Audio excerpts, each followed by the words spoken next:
σε αρχίδια γενικώ, είστε κάτι τέτοια, γάμους, βαπτίσεις, κηδείες, πορείες, κομματικές συγκεντρώσεις, δεξιώσεις επαγγελματικών συνεδρίων.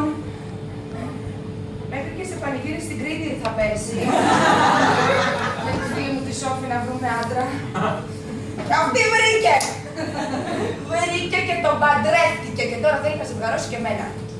Βέβαια, αυτή την αιμονή που έχουν τα παντρεμένα ζευγάρια να τους ζευγαρώνουν όλους, έτσι, εμένα προσωπικά έτσι την εκτιμώ. Πολύ με βολεύει. Για παράδειγμα, σήμερα με έχει κανονίσει κάποιον να έρθει από εδώ. Δεν μου έχει τίποτα. Μου έχει πει όμως δεν είναι όπως τον θέλω. Παραδοσιακός. Γιατί είναι καλός και φιλικός και ότι τον λένε Γιάννο. Καλός, φιλικός, παραδοσιακός Γιάννος. Δεν θα μου κουβαληθεί εδώ σήμερα.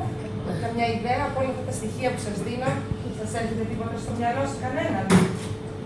Από το όνομα και μόνο σκέφτομαι μήπως Γιάννος.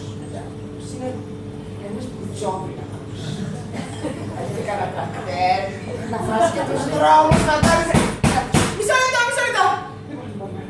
Ερώτηση. Πώς είναι το λογοφόρμα? Είναι καλό για να δεχόμαστε στο σπίτι, είναι too much? Είναι καλό.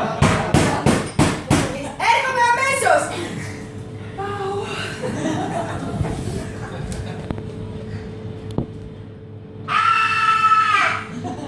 Δεν είναι ο μπουρτζόβλακος!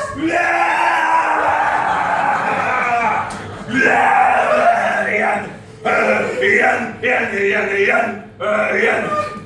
Είσαι ο Γιάννης!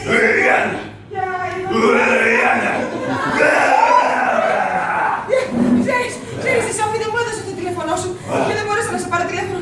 Να σου πω ότι πρέπει να ακυρώσουμε για σήμερα γιατί έχω τρομερό πονοκέφαλο και κόλλησε και κάτι μεταδοτικές ασθένειες εχθές. Τα λουλούδια είναι πάρα πολύ ωραία. Και αυτό τι είναι αυτό?